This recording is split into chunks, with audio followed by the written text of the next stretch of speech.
This episode of Faith 180 deals with topics some listeners may find heavy, upsetting, or disturbing. Listener discretion is advised.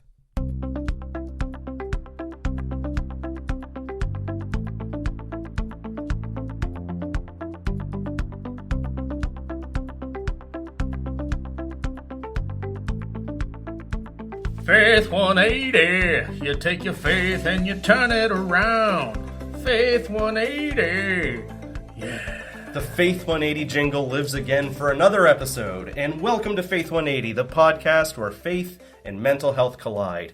I am one of your hosts, Tom Hazelton, and sitting in the stall next to me, Mr. Jordan Hamilton. Greetings, Earthlings. Going straight for the Earthlings. I have addressed the Earthlings. Last time it was the world. The world. Now it's the Earthlings, so pretty well the same thing. I'm trying to expand our audience.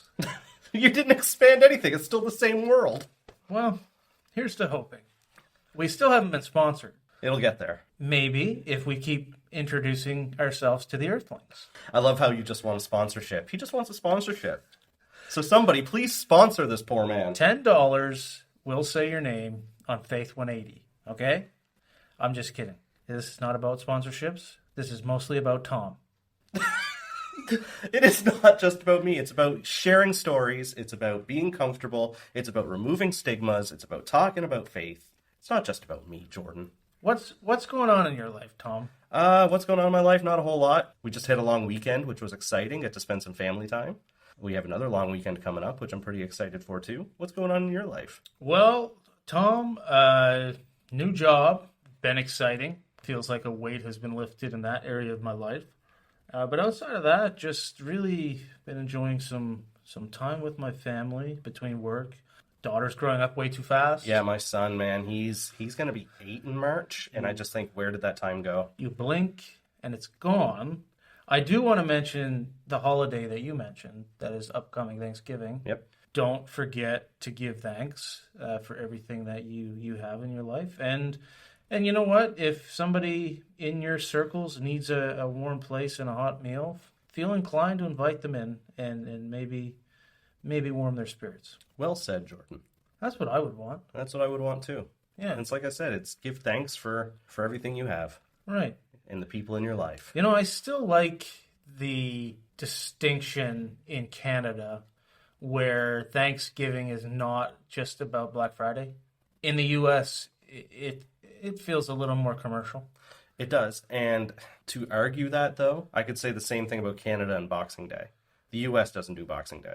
Well, I've always just found it kind of funny that in the States, they give thanks for everything they have by going out and buying more stuff. True. And in Canada and the UK, it's like, hey, it's Christmas. We've got a bunch of stuff. Let's go buy more stuff. I think, though, yeah, I agree. We've commercialized it. It wasn't it intentionally a day to, like, box up your old stuff? Yep, and give to people. Yeah. That's what Boxing Day was originally. Yeah, and instead we now go and buy more stuff. At a discounted rate. That I'm here to tell you will not make you any happier. No, stuff does not make you happier. Stuff does not make you happier. We have a new segment today, and you know what? I'm going to let the introduction do the talking. So, yeah. This is the Mental Minute. And welcome to the Mental Minute! The Mental Minute. This is a new topic that Jordan came up with the other day when we were chatting. Just a quick back and forth between Jordan and I just to check in on each other and see how we're doing. So, Jordan, I'm going to ask you, how's your mental state?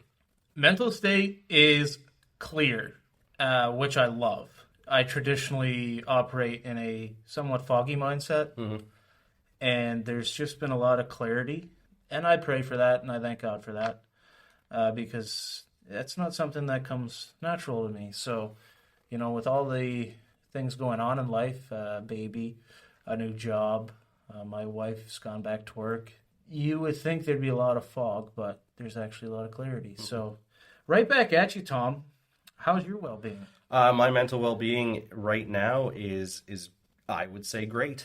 Life is just busy in between, like everything you said, like jobs, opportunities that I've been given. I was part of something here at the church on the weekend that took up the whole weekend. But again, it was it's good busy. It keeps me active busy. My kid's about to start hockey, which is going to take up more time. So life is busy, but mentally it's being able to just take a step back and just appreciate the times that, I'm with the family and things that just mean the most, Certainly words of encouragement there for our listeners would be ask somebody how they're doing. Yeah. I think the mental minute could go beyond the podcast, and you're walking down the hall one day and you see somebody that maybe you haven't checked in on in a while. And even when you check in on them, don't just send a text. Pick up the phone, give them a call. See how they're doing. Hear their voice. This was the Mental Minute.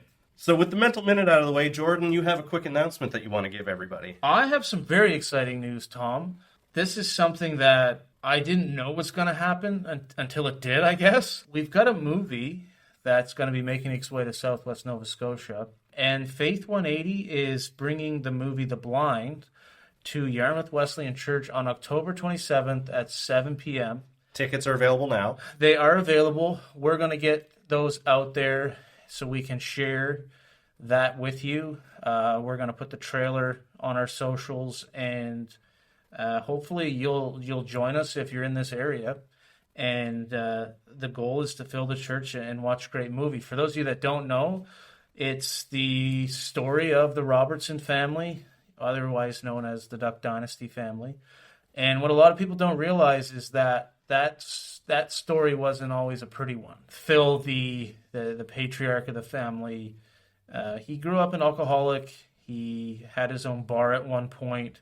His wife and kids left him, and he hit rock bottom. And a lot of what we're hearing through their podcast actually is how could one man spend 90% of his time in creation but never get to know the Creator, which ironically, I always say I've been a Christian for 26 years, but I've only known Jesus for 3. Right. So I just felt there was such an immense parallel there to draw to what we're doing, that this movie needed to make its way to Southwest Nova. And given the current climate of the world, it's not being shown in major theaters. So my encouragement is to check out our socials, get tickets, and we're going to have a great night here at the Wesleyan Church in Yarmouth. I also hear that our social media manager is extremely attractive. Really? Yeah.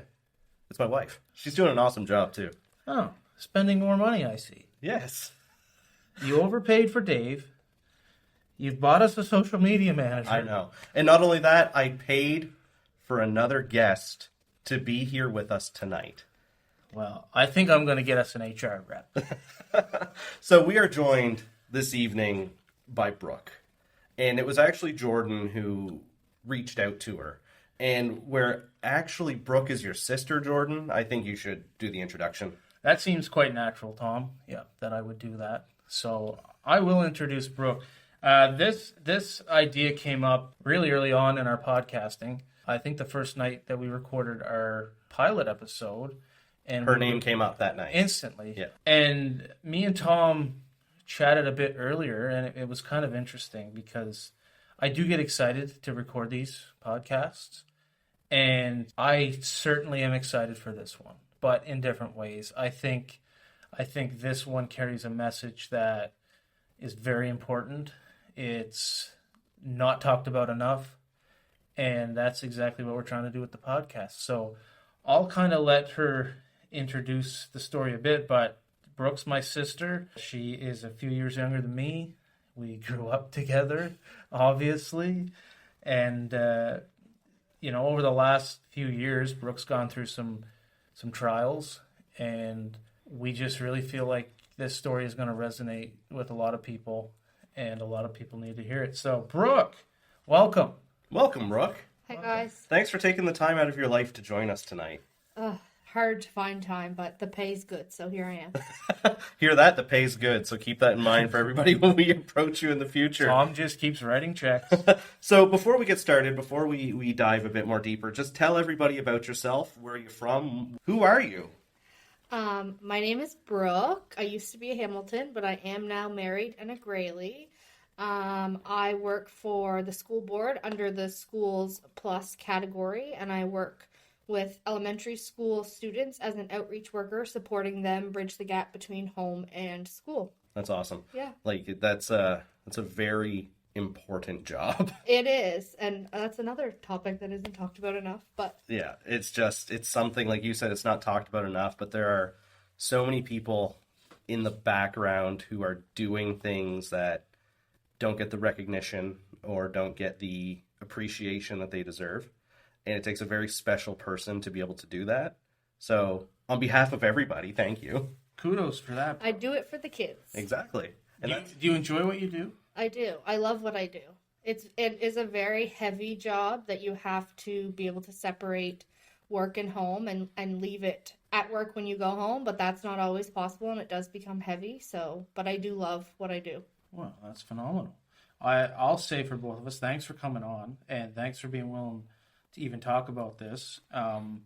I struggled all day with how you even introduced this topic, but I think it's important that we get into it, and that's that, Brooke, you went through a very trying time when it came to getting pregnant after your marriage. And I remember going through that as your brother, and I mean, it was certainly hard on the family, but that doesn't draw close to what you were going through internally. So what I'd like to do is kind of start with like your early upbringing, and we'll get into that. I think Tom's got a great question here for you right off the start. So, like your brother, you grew up in church. And I'm using air quotes when I say that. So you grew up around the church, in the church, what have you.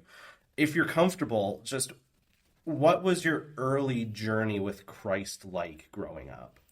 Yeah, for sure. So growing up, church was not an option. You were there on Sunday, twice on Sunday, once on Wednesday. And as a kid, like a young child, it didn't feel like I was being forced to go. It felt very fun and exciting, and I loved being in the church. There were other kids in the church. Youth group was awesome. Sunday school was awesome. I was actually saved at the age of 5 in our home. And I would say, like, I very vividly remember that because I was saved out of fear. And I think my understanding of salvation was not as clear as it needed to be, but I did know that I wanted to be saved. I remember our pastor giving a sermon on hell and going to hell and what hell looks like and what hell feels like. And I just knew at the age of 5 that I didn't want to go there. So I needed to take the other option, which was salvation. And so that is the route that I took. But again, I don't think I had the full understanding of what that was and what accepting Jesus into my heart meant at that time. Not to cut in, but hearing the out of fear, I was just taken back to being 6 years old, because I remember there was like a rally here in town, and the person doing the rally was like, if you leave tonight, get in a car accident and die, you're going to hell, so you need to be saved. And I just remember being 6 years old, like walking up front, like, save me, Lord. Like, so it's totally like the late 80s, early 90s fear tactic. Yeah. It's kind of funny because I think all three of us were kind of same boat, raised in a similar boat. Me and Tom have talked about this before, that what I'll say to all of this is I don't think there's anything wrong with it, but I do think that there's definitely a need to recognize there's more to Jesus and God than just, and I've brought this up before, the misconception that he just wants us to be afraid of going to hell, which is not the case. Not the case at all. So you grew up in church, much similarly to myself. We were in the same church, and yeah, you're right. I wore flannel pants 3 times a week. Yeah. That was quite a. I remember you guys used to have matching skirts and plaid hats. There's some great 90s photos of us looking very dapper. That being said, we're kind of, getting up to closer to today in your story. Let's just talk about, when you got married. You got married in, I believe, September? Yes. Of 2021. So you got married in September of 2021. Happy belated anniversary. Yeah. I also got married in September.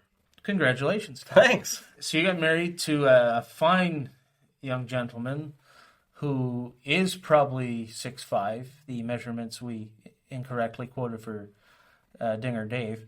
But all that to say, your husband is a fantastic man, and once you got married, you were quite eager to have kids.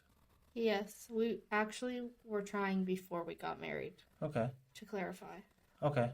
Not intentionally. We were supposed to get married in June of 2019. Yep. And so we had plans to start our family immediately following that. And when COVID rained on that parade, we decided that we still wanted to move forward with starting a family, whether we were married or not, because our intentions were to be married at that time and to begin a family. Yeah, I remember the wedding day. Your sign at the back had 3 or 4 dates crossed off, and then finally the date that you actually got married. Yeah. So not only did we struggle with conceiving, but we also struggled with getting married unintentionally. So it's been a struggle for a while. God does work in mysterious ways, though.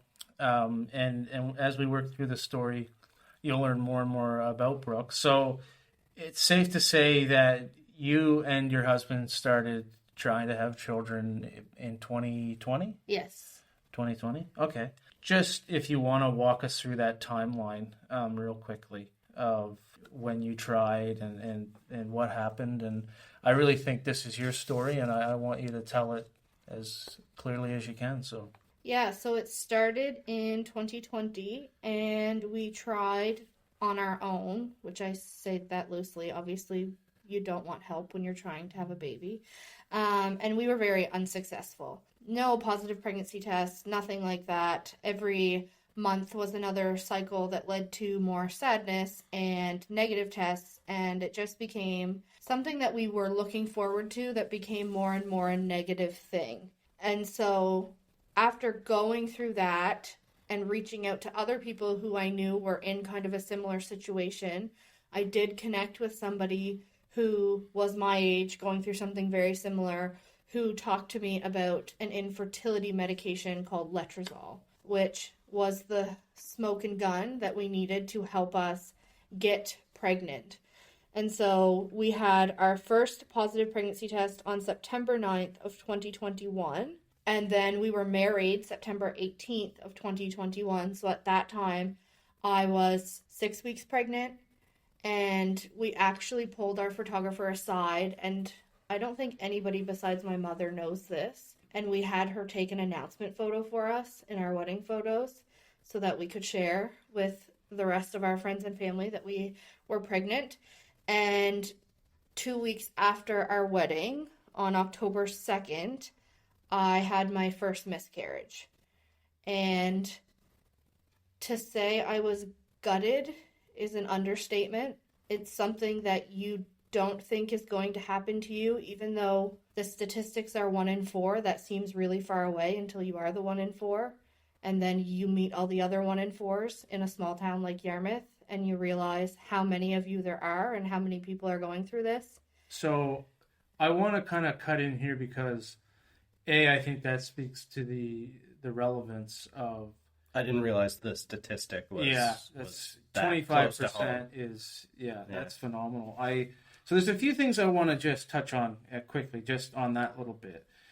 First of all, Brooke referenced being saved, and I just want to clarify that's a personal invitation for Jesus to come into your heart and to save you, and I just want to make that clear that that's what you did at that early age.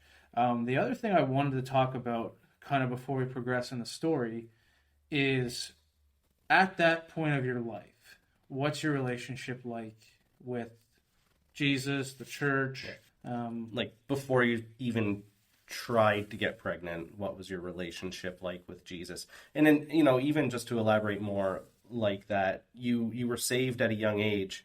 What was your relationship with Jesus like through your teenage and early adulthood? Yeah, so I would definitely say that my relationship with Jesus early on was strong, and I loved being in church.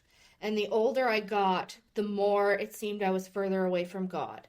And when I say that, I mean all of my peers and my friends and my classmates were doing things that I, as a Christian in a Baptist church, wasn't allowed to do. I couldn't go to dances. I couldn't have boys over. I couldn't hang out on Saturday nights because Sunday morning we had to be in church. So there was no sleepovers on Saturday nights. And at that point in my life, it seemed like I was given a book of rules and I had to follow the rules, and not a lot of people around me were following those same set of rules. So my relationship with God struggled at that point. And then I went off to university in Newfoundland because I thought that my mom didn't like flying. So it was the one place I could go where she wouldn't visit me frequently. I didn't know that. And I, for the record, also flew to Newfoundland before Brooke, but not because my mother was afraid of planes. There is a boat, I guess, that can take her over there. Anyway, continue. You moved to Newfoundland? Yes. And while I was there, I kind of rebelled and I did all of those things that I wasn't allowed to do. And I was not really attending church. I did get picked up by a family friend who lived in Newfoundland and sometimes Jordan, and attend a few church services here or there where it fit into my schedule. Because at that point, I felt like I was in charge of my relationship with God and it wasn't being forced on me. So then looking into my early 20s, it was very similar. I was living under my parents' roof, so they did have stipulations that I attend church, but I certainly wasn't going 3 times a week. And after Keegan and I started dating and we moved into our own apartment, it was on us to attend church. And so, yeah, I would say that was probably the worst my relationship has ever been with God. We've used the phrase a lot. So during your early 20s, when you were living with your parents and they were forcing you to go to church, your heart was not ready to receive at that point in time. No, and I wasn't even listening. I was not taking in any of the messages. I was just there because I had to be there, and my heart was not there at all. I'll be the first to chime in and say that, even though I was picking you up some days for church, I was probably a convenience Christian at that time, When my heart felt it needed it, I would attend church services. So no shame in that. I mean, we're simply telling a story, and the 180 part is where things get very interesting. Exactly. But so we're in October, 2 weeks after your marriage. Yeah. And you just experienced the 1 in 4 statistic of a miscarriage. Yes. So yeah, I was not in a good place. My relationship was not in a good place with my husband, with my siblings, with my parents, not with anybody. And most of that was on me, and some of that was on people not knowing how to support me. But I knew the only thing that I could do to have a family, which was my goal, was to keep going and to keep trying. And so we did that. We did a few more rounds of letrozole. I believe in between we had 2 failed rounds, meaning we didn't get pregnant off of the letrozole. And at that point, we upped the dosage to be... And at this point, are you praying at all? And it's totally irrelevant. It's just a question that I'm curious about. Are you talking to God?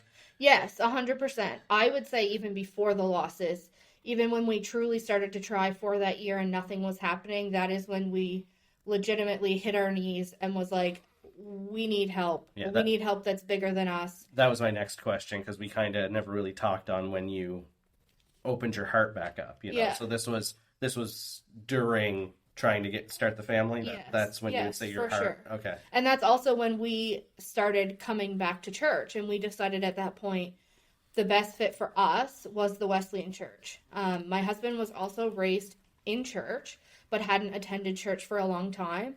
And there were just so many things happening in our small home community Baptist church that I didn't want somebody who wasn't a Christian to walk into that and be a part of. And I felt super comfortable bringing him to the Wesleyan and having him be a part of this church family. And ultimately, that was the best choice for us. So talking about your husband, you mentioned that after the initial miscarriage, that there was anger or frustration aimed at him perhaps. And the only reason I'm asking this is because I'm a husband. Tom's a husband.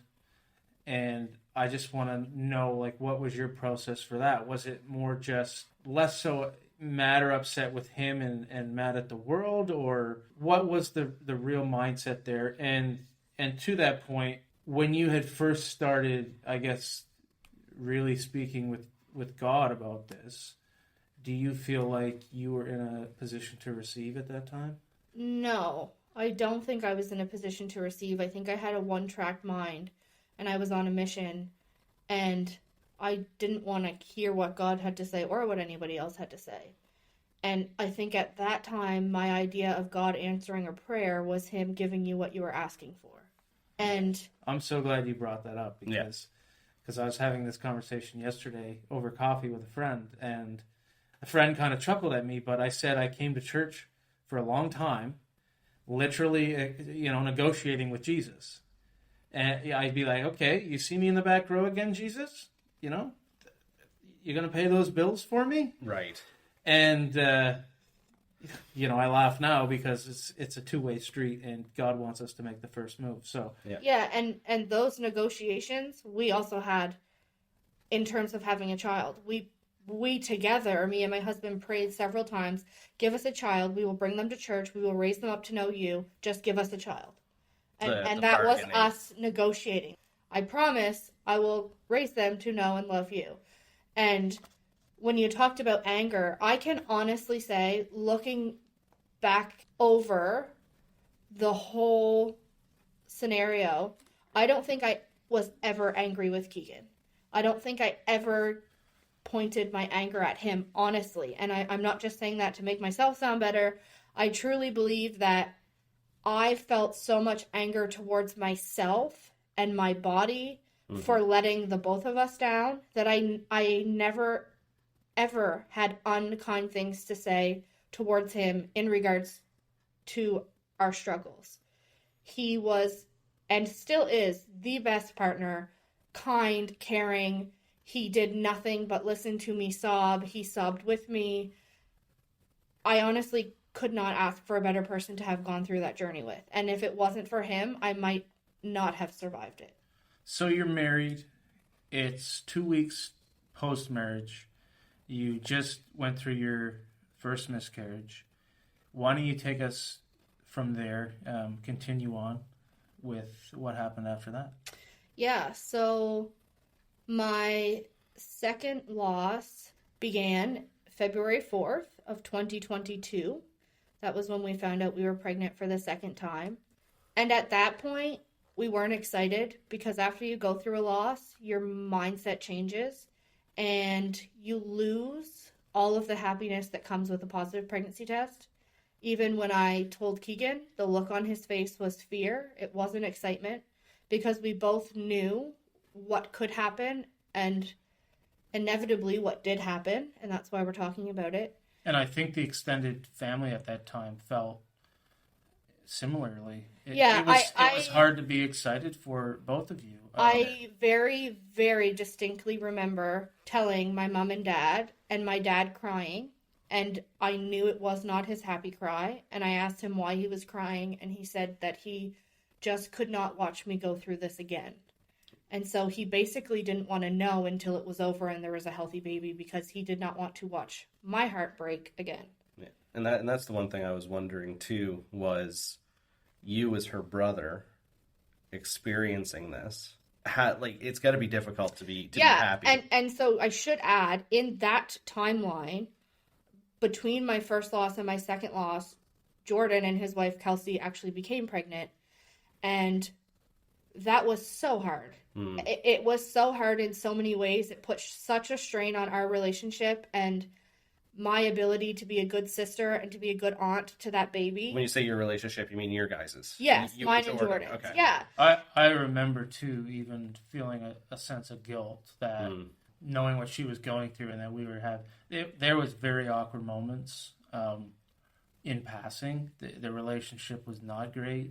It definitely felt like there was a bit of envy from their side. That was my question as well. So it's kind of like you have the guilt and she has the envy. And it's like, what do you do? Because, in the same token, me and Kelsey had been praying and trying for over a year. Yeah.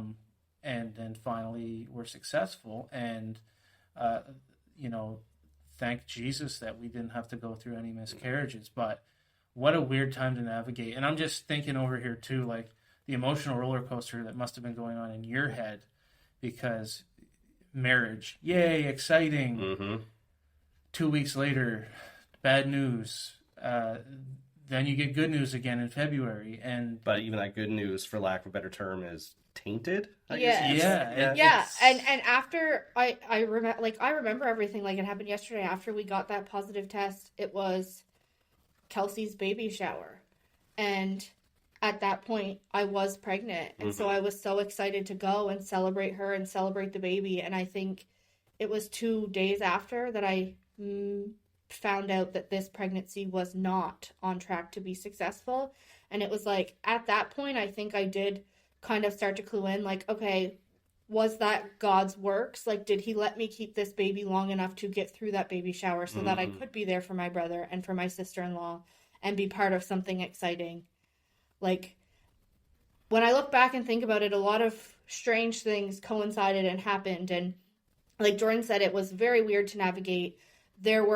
Him having guilt was something that I knew. I knew he felt guilty, and I knew there were moments when he didn't want me to be around. I don't want people to walk around on their tiptoes around me because they're pregnant or because they have children. But I also, at some points during their pregnancy, had to remove myself from situations or conversations to protect myself because I was not in a good mental state. And that's it was hard to stay. It was hard to outwardly control emotions during that time because at the same, we were ecstatic, and then there's obviously a gender reveal, and the baby shower, and there's just a lot of things leading up to a pregnancy that family is present for, and there was no way to be present in the right mindset because it was either I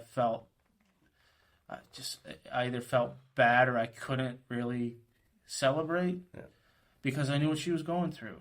Yeah, and let me rephrase that. I had no idea what she was going through. I thought I knew how she was emotionally. Right. Yeah, and for me, I was a ticking time bomb. I could hold it together sometimes, and sometimes the wrong thing said or seeing the wrong thing just completely unraveled me and set me loose. And I didn't always handle that with grace and kindness, and I will be the first to say that I probably said some things I shouldn't have said, and out of envy and anger and sadness. And I'm not asking this question make you think back negatively even more so to those times, but was there ever a time when all this was going on that you just kind of thought to yourself, why doesn't anyone just ask me what would make this easier? Yes, and that is ultimately the conversation that we had after. Okay. Was like, if you were unsure, if you were unsure of what to do, because I just felt like they were trying not to hurt my feelings, but in the end it hurt my feelings. Yeah, and there's so much to be said about when the moment is happening, and then the clarity and after the fact. I felt so crappy as a person after. So there was just so many layers to everything that was going on in that time frame. So you say it strained your relationship with Jordan, and it was definitely envy that you've said. Would you say that kind of bordered on resentment at any time, or was it just strictly just envy? Oh, definitely resentment. 100%. I'm not going to sugarcoat it. I was resentful. At one point, Kelsey and I were pregnant at the same time before I had that second loss. And it was like so cool to think our kids are going to be so close in age. Like, you're going to have your baby shower and then I'm going to have mine. And then it was like, why did all of that get taken away from me, but it didn't get taken away for them? Mm-hmm. So there was definitely a lot of resentment. And then on top of that, a few months later, I get a phone call from our other sister, and she is hysterically crying, and she says, I don't want to tell you this. And as soon as she says that, I know what she's about to tell me. And she's pregnant. And she was not intentionally trying to get pregnant.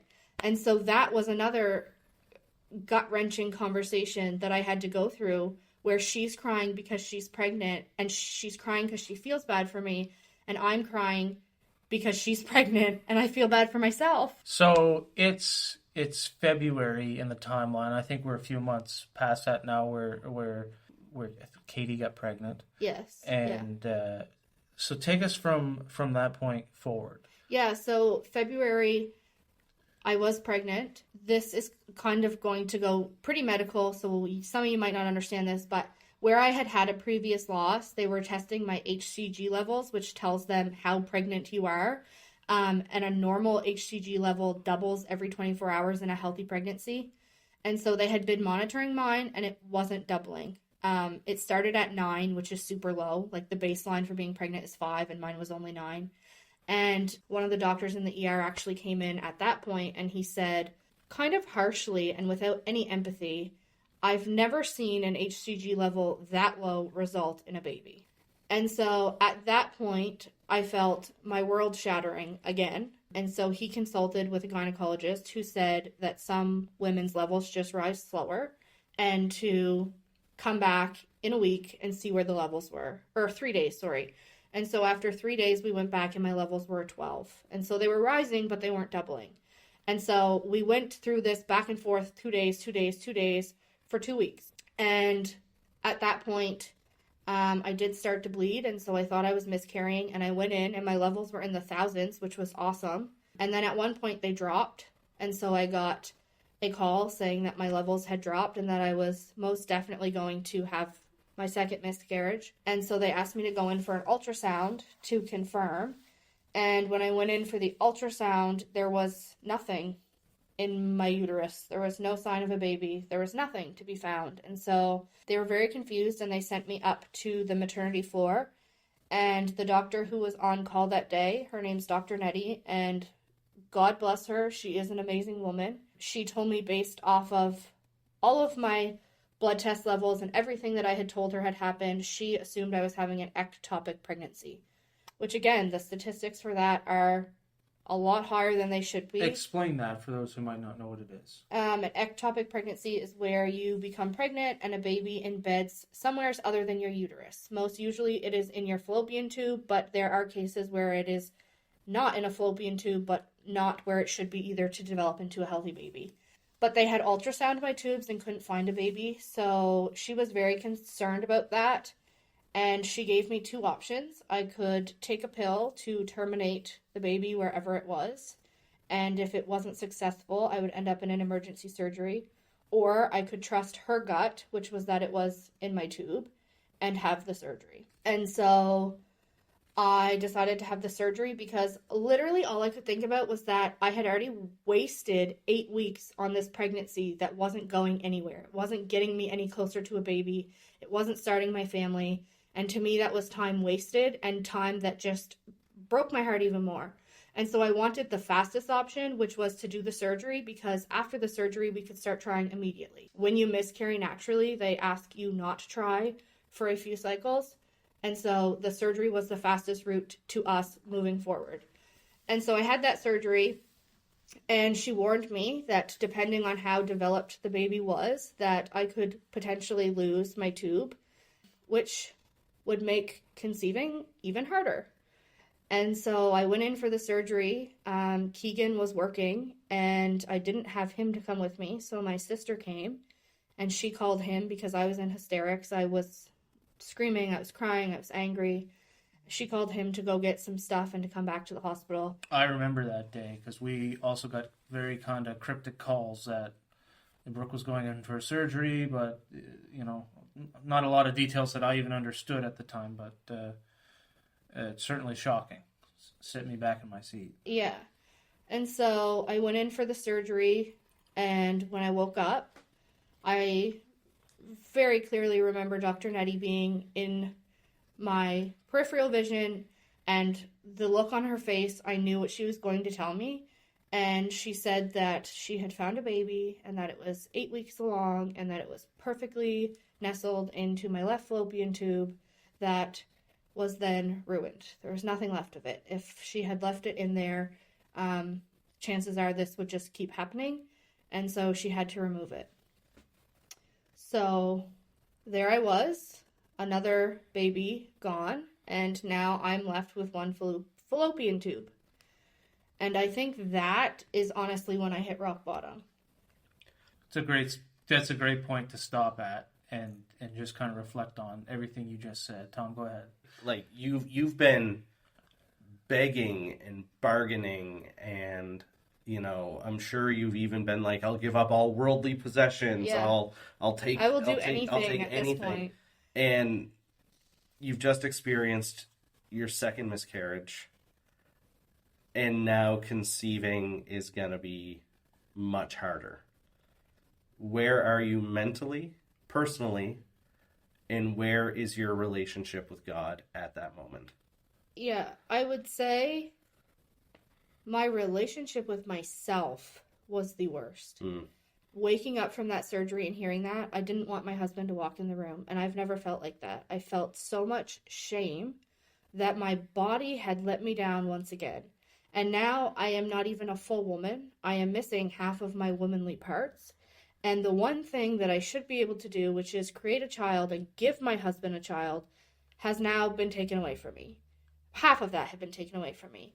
And in my head, the fear set in to, if I try again and this happens again, I have no tubes and I have no options. Yeah. And I am not in a financial situation to do IVF, to pay for them to inseminate me so I don't need those tubes. Yeah. And so all of that flooded my brain, and I couldn't look at Keegan because I was so ashamed of myself. I have never felt so much self-shame in myself ever in my life. And I cried, and I called my mom and dad, and they, God love them, said, if that happens and you end up in that situation, we will pay for the IVF. Like, you can't think about that right now. If we have to cross that bridge, we will cross it when we get there. Like, you have to move forward. And I think my relationship with God, it had to get worse before it could get better. And at that point, I didn't understand. I couldn't fathom the why me. I couldn't get over, like, growing up, it was always like, if you do something bad, God's going to teach you a lesson. And so in my head, I'm like, what have I done so bad that I need to learn this lesson not once but twice? Why on earth do I need to learn this lesson twice? Like, why is this happening to me? And I was so angry, and it's like, I went back in my head of people that I know who should not have children, who are drug users or alcoholics or abusers, who have 7 children running around. And it's like, why me? Why me? I have done my time. I have sat in church. I have said my prayers. Why me? And I do think that my relationship with God was at the bottom of the barrel at that point. I think for anybody, when they hit rock bottom, that's generally the lowest point in their walk with Jesus too, certainly. And that was really the case for me. I, metaphorically was down on my knees, pounding the floor, going, I can't keep doing this. Yeah. This can't be what life is about. This can't be what God is about. Yeah. No, and speaking on mental health, like, the depression that I was feeling at that time in my life was, like, unspeakable. I didn't want to get out of bed most days. I didn't want to eat, or I was binge eating. It was one or the other. I did contemplate at one point taking my own life because I thought that would be doing my husband a favor. If I just got out of the picture, he would probably have a child by now with somebody who could give him a child. And there were days driving my car where I thought I should just take the nearest power pole. And I don't say that lightly, but I did think about it so frequently that it didn't scare me anymore. And I think it's important to point out, though, that you're not alone. And especially with a story like this and the the statistic you gave us at the start, 1 in 4, and I believe it's October is a special month. Yeah, October is Pregnancy and Infant Loss Awareness Month. Pregnancy and Infant Loss Awareness Month, and October 15th is Pregnancy and Infant Loss Awareness Day. Yeah. So you're absolutely rock bottom at this point in time. You, by your own account, you've just had your second miscarriage. How do you find the strength to move on and try again? Where do you start? How do you pick yourself up? Well, when you're at rock bottom, in your head, the only place to go is up. True. And with one fallopian tube, there was not much worse that could happen aside from having no fallopian tubes. And looking at my husband, I knew there was no giving up. I knew that not just for me, but for him, we weren't giving up. And I would like to say that I did go to therapy. I found a counselor, an awesome counselor in Yarmouth, And I did do therapy, and I needed that therapy. There were a lot of people who wanted to support me and didn't know how, and I didn't know how to express everything I was feeling to those important people in my life. And so I did have to accept that therapy is okay, and sometimes we need therapy. And I think the most important... Amen. I think the most important thing that I took away from therapy is that I mentioned I was feeling so guilty, and I just kept saying that to my therapist, like, I feel like I gave my husband a gift, and then as soon as I gave it to him, I walked over and I took it away. And if you know what a kid looks like after you take a birthday present away to put the batteries in, imagine that times 1,000. That is what his face looked like every time we lost a baby. And the therapist looked at me and she said, what you need to realize is that a baby is a gift that is given to both of you, and you have both lost that gift. Mm. And I don't know why it took her saying that for me to realize that I wasn't giving him that gift. God was giving us a gift, and God was deciding that that gift was too precious to be on this earth. And that is literally when my mindset changed, and I was like, okay, we are going all in on God. And before that, I actually did have a tarot card reading done, a fertility tarot reading, which my mother is mortified about. But at that point, I needed hope. And if somebody could tell me in September of 2029, you will get pregnant and have a healthy baby, I was going to hold on to that and give my life until September 2029. And that's what I needed at that time. Looking back now, no, I don't think my tarot reading had anything to do with my pregnancy or my life moving forward. And I know that God is the one controlling all of the strings and everything in my life. And when my therapist said that, that is when everything turned around. And we literally did a Faith 180. And Faith 180. It works. And there's something to it. We had nowhere to go but to God. And that is when things didn't get better, but they started to improve. Full Faith 180, all in on God. Things start to improve. What does that look like? Yes. So after my surgery, we were told we could try right away. And the first month that we tried, like my next cycle, we got a positive pregnancy test.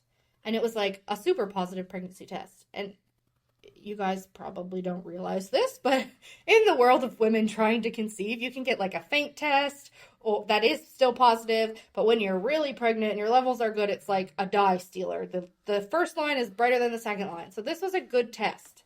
And I was confident that maybe this was our sticky baby. This baby was here to stay and things were looking up. And that was very short-lived. It was my shortest pregnancy because at the 1 week mark into that pregnancy, which is technically 5 weeks pregnant, they sent me for blood work again. And that blood work came back with very low HCG levels. And so we tested again in 2 days and they had dropped and dropped and dropped. And at that point I went for another ultrasound and there was nothing. Nothing on the screen, nothing to show for a baby. And at that point, it was deemed a chemical pregnancy, which is where you create an embryo, but it never embeds, and it just kind of is reabsorbed into your body, essentially. And so that was my third loss, all three being a different type of loss. Like, I don't know how that happens, how one person experiences three types of losses. And in terms of us moving forward, it actually made things harder because I had a consult with a fertility clinic, and the rule of thumb for the clinic here in Nova Scotia is that you need to have 3 consecutive losses and they have to be the same loss. So my ectopic pregnancy didn't count in their eyes because if that baby had made it to my uterus, it might have been successful. And my chemical pregnancy didn't count because there was no baby to show for it. And so just hearing that information over the phone was like another jab to the heart. Like, okay, you want me to go through this 2 more times before you'll help me? Mm-hmm. And how is it hearing that those losses, and I'm using air quotes when I say this, like, didn't matter? Yeah, they didn't count. They didn't count. That's the words the doctor used. They didn't count, as if I was collecting them. Like, it wasn't something that I was hoping would continue to happen. And in talking about these ultrasounds, like, ultrasounds for me became a nightmare. There was so much anxiety, literal PTSD. I had never had a good ultrasound. Like, every ultrasound I had led to extremely horrific news that ruined my life a little more. So, are you still digging in at this point with God?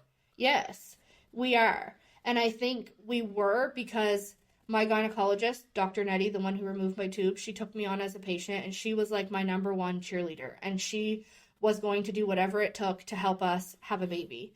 And she said to me at that point, like, the fact that you got pregnant right away with one tube is a miracle. Like, that is the word she used. And just based off of our interactions, I would say she is also a believer in God. Don't quote me on that, but just based off of the way she spoke. And she did say, like, that is basically a miracle. And she said, I just think where you had a surgery, that your body wasn't ready to house a baby. So she said, don't give up. This is a good sign. And so we didn't give up. We knew that if there was a miracle to be had, we were going to have it. I know how this ends. Tom knows how this ends. And, you know, you're sitting there your third time. I think there's going to be people that are going to say, like, why? Why? 3's enough. Even at 2, I was in my head. I could start hearing people go, you know what, Brooke, you know, maybe that's it. And I just want to remind anybody listening that if they're wondering why after 2 you try again and why after 3 you try again, rewind back about 40 minutes and start listening again. Emotional roller coaster, but also hope. Every time was hope. Yeah, and people are probably thinking that we thought that. I verbalized that many times to many people. At what point do I give up? At what point do I say I'm not doing this to myself anymore? At what point do I not put myself through this emotional hurt that I just keep going through and going through and going through? When do I give up? Like, and then it's like, I can't do that for my husband. Like, if I give up on myself, I'm giving up on him. If I give up on this dream, we're giving up on a family. Like, and I say that loosely because there are alternative routes, and 100% we were ready to take them. If we had to adopt to have a family, we would have taken that route. We were gung-ho, dead set on having our own child. One of the themes I find interesting that came up in our pilot, and again tonight, is the theme of self-love. And, you know, when I hit my rock bottom is when I, you know, despised myself, who I was. This is when I despised myself the most. Yeah, Tom as well. And we're hearing it again through a different lens of you didn't have a lot of self-love at that point. No, I couldn't. Mm-hmm. My body had let me down 3 times. So tell us how it ends. Well, we picked ourselves up and we fell off the horse and we got back on the horse. And on July 7th of 2022, which was, I think there was only one cycle in between the 3rd loss and another positive pregnancy test. My mom and dad, I say mom and dad because it's Jordan's mom and dad, were living... Some people think they're my mom and dad too, yeah. Let's be honest here. We're living with us at the time. They were building a new house, so they're living with us, which adds another layer of complexity. Try making a baby with your parents in the bedroom right next to you. You couldn't separate her by an airplane then. No, I couldn't even separate her by a bifold door. Love you, Mom. So she was supportive, though, and we were clearly in an adult state of life. We were married. She knew we were trying to conceive. That was the risk she took moving in with us. And I remember having a weird dream. And in all of my pregnancies, I knew I was pregnant because I had a weird dream, like vivid, strange dreams. And I thought, you know what? I'm going to take a pregnancy test. And so I got up. Everybody was getting ready for work. I took a pregnancy test. And as faint could be, there was a second line. And I was so happy to see the second line, but then instantly the fear set in. Yep. And I walked into Mom's room and I showed it to her and she couldn't even see the line. And she's like, you're not pregnant. You're crazy. Like, that's not positive. Don't get your hopes up. And I'm like, okay, I'm going to test again tomorrow. If my levels are doubling, this should be more positive tomorrow. I could probably have a paid sponsorship with First Response because I bought thousands of dollars of pregnancy tests. Each pregnancy, I tested every single day to make sure that those lines were getting darker. And again, I went for my blood work, and my HCG levels were beautiful. They were super good. They were doubling, they were tripling, they were quadrupling. They were great. And at that point, I was not suspicious of anything because I had never had a healthy pregnancy. So to me, that was just confirmation that this baby was my sticky baby that God was letting me keep, and it was a healthy pregnancy. Can you think back then and think of any reason why at that exact moment Brooke was gifted a child through the eyes of God? Anything in your life that, just shines as like, okay, that happened and I knew, or Not at that moment, but a few months later I knew. All right, keep going. So flash forward 2 more weeks, and I'm 7 weeks pregnant, and I go to use the bathroom, and there is the dreaded blood. And my sister's over, my mom's there, and my heart sunk into my shoes because in my head, I knew what was happening. I knew where this was going. I knew how this had happened 3 times before and what the outcome was. And that was a Friday night. And the next day, my husband was going to build my dad's new house with him. And I didn't even want to bring him to the hospital because I didn't want him to receive the bad news with me. I wanted to be alone and go through it alone because I didn't think he deserved to go through it. Did you tell him that night? No, I didn't tell him at all. He did not know I was going to the hospital. Okay. And so I got up and I went to outpatients by myself. And they checked my HCG and it was still great. So they sent me for an ultrasound. And in that ultrasound, I was given the best news that could have come from an ultrasound. And knowing the PTSD that I had from going into the ultrasounds, I was nothing but a ball of nerves. I was shaking, I was sweaty, I didn't want to be there. I thought in my head I knew how this story ended. And what I saw on the screen was 2 little sacs. And at that point, they didn't have heartbeats. So when the doctor I just got chills.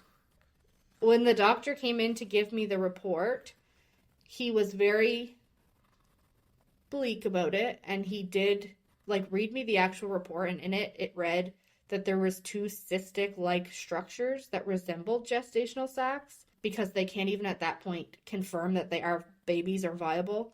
And so he told me that I would come back in 2 weeks for an ultrasound.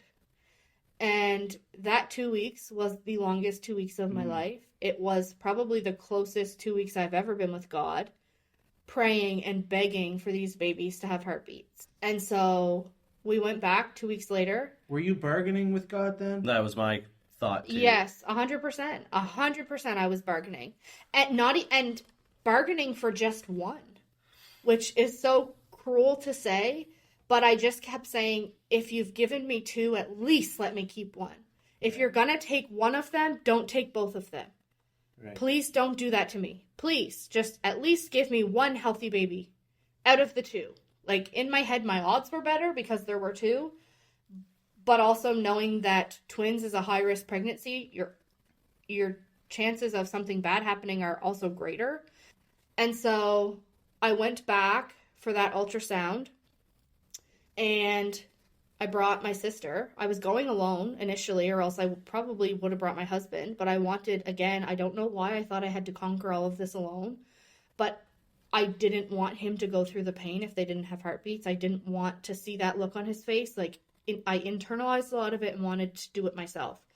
And halfway on my way to the hospital, I started crying because that ultrasound PTSD snuck up on me, and I didn't want to be in that room alone if this was all going, excuse my French, to hell in a handbasket. And so my sister came with me, and they started the ultrasound, and here in Yarmouth, they don't show you anything. They don't tell you anything. there's no reassurance really from an ultrasound because they don't give you any information. They send off the report and then you wait to hear from a doctor. And while I was in there, she asked me to hold my breath, and I didn't know why. And then a few minutes later, she said, "Can you hold your breath again?" And I didn't know why. And then my sister, who works in the hospital and has had 2 kids at this point, starts crying. And I'm looking at her, and I don't know if I should be crying. And I say, "Why are you crying?" And she says, "If she's asking you to hold your breath, it's because she's counting a heartbeat, and she can't count theirs if she's counting yours." And she said, "She asked you to do it twice." And so without having confirmation from a doctor, we had a pretty good gut feeling that there was 2 healthy, viable babies. And the stress certainly didn't stop there. My whole pregnancy was one stressful day after another. There was 2 of them. I was high risk. I had gestational diabetes. I had high blood pressure. And You had Jesus. yeah, I did have Jesus. And I prayed every day. And I shouldn't say Keegan and I prayed every day. I would certainly like to say that that is where he found his love for God. And he saw me lean into God. And he leaned into God. And just hearing him pray out loud, like if you've ever met him, he does not say many words.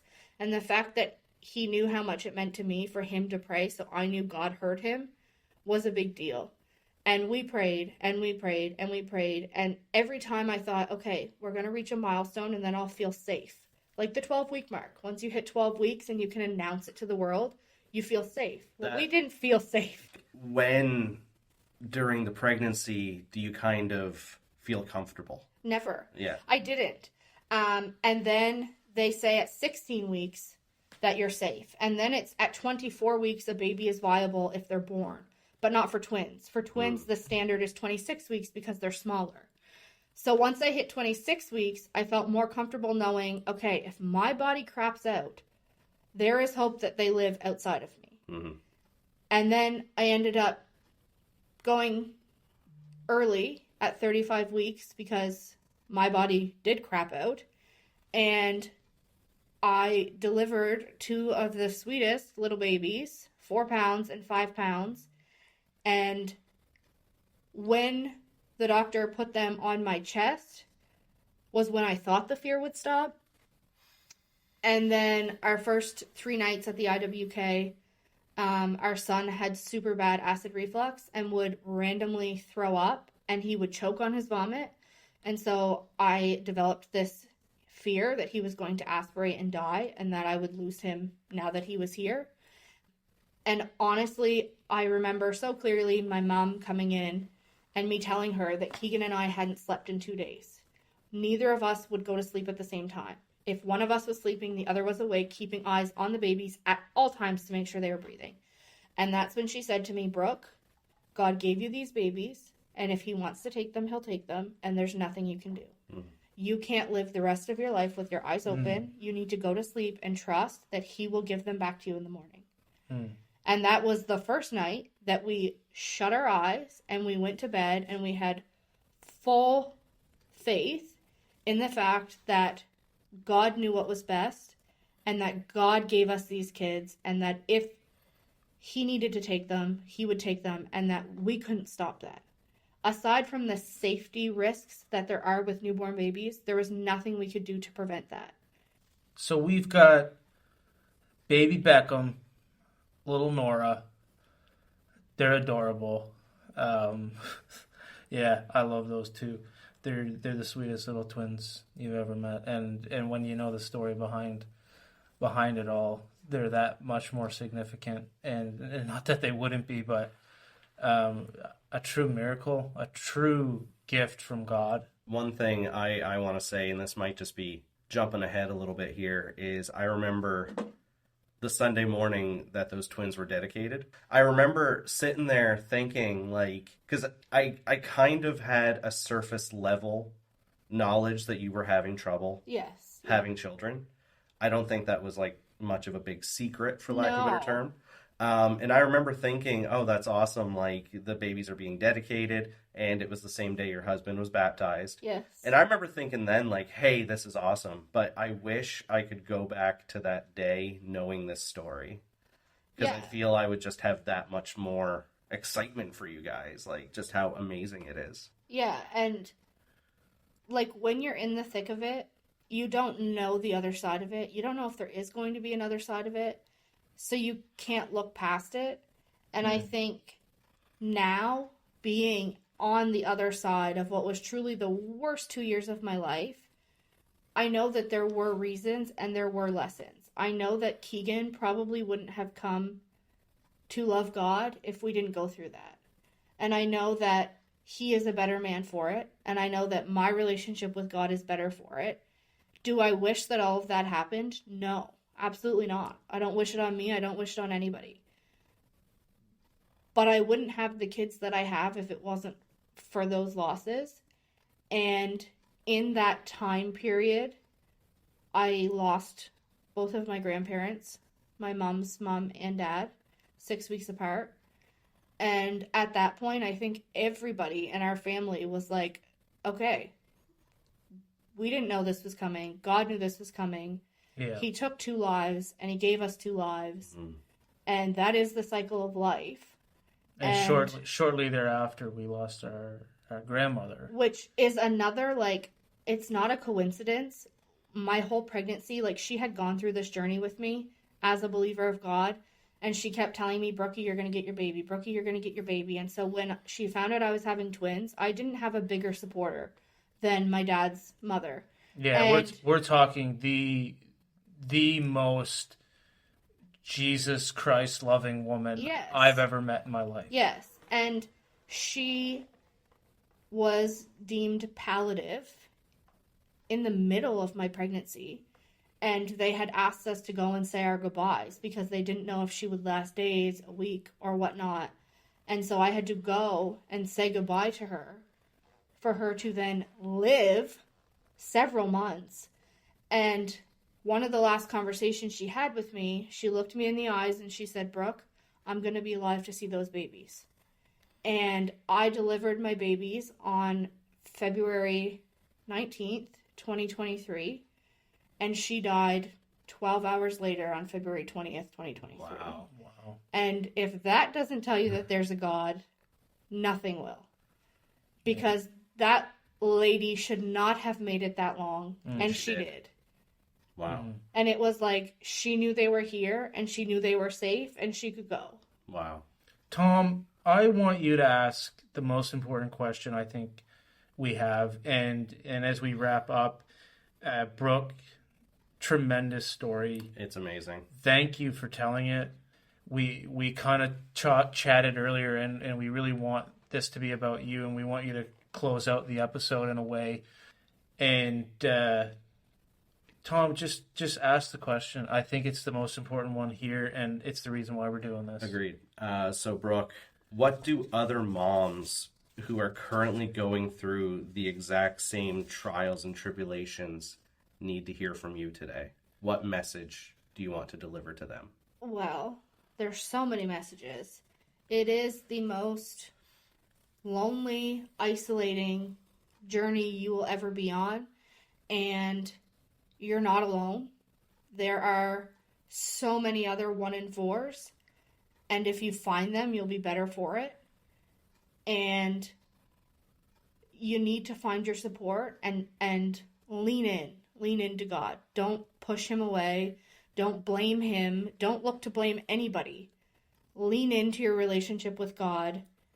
Understand that your timing and your timeline is not his timing and his timeline, and that's okay. And just because he answers your prayer with a no, that's okay. And don't run from God because of those things. Because in the end, I pray for your sake you do see the other side of it. And I know there are families that don't, and that breaks my heart.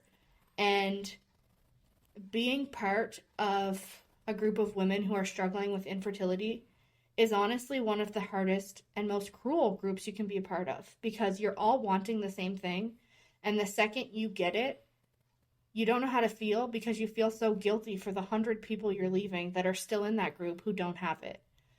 And it's a struggle. And you need to be kind to yourself because it's not your fault. You didn't do this to yourself. God didn't do this to you either. And you need to lean in on him. And I think throughout my whole journey with miscarriages and loss and growing up, I thought that with God, it was all or nothing.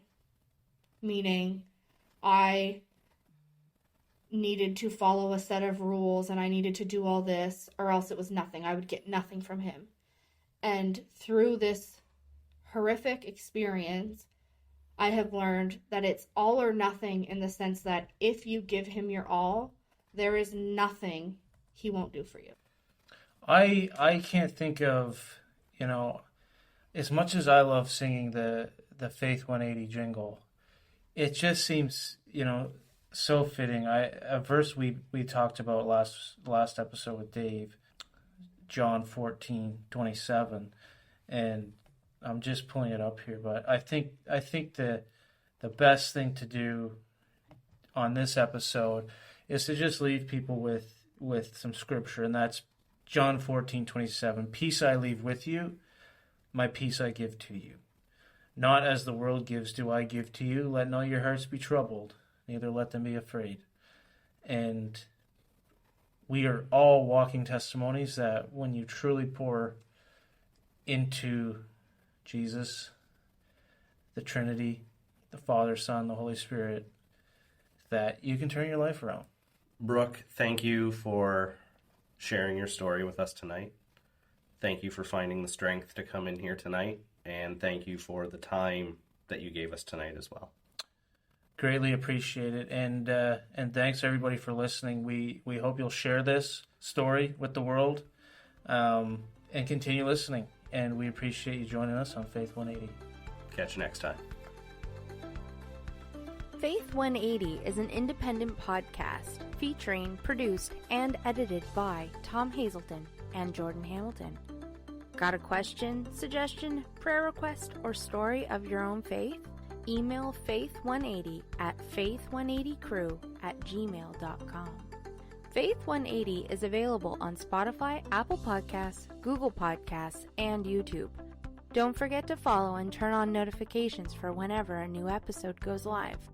Thank you for listening, and remember, you, yes you are worthy of God's grace.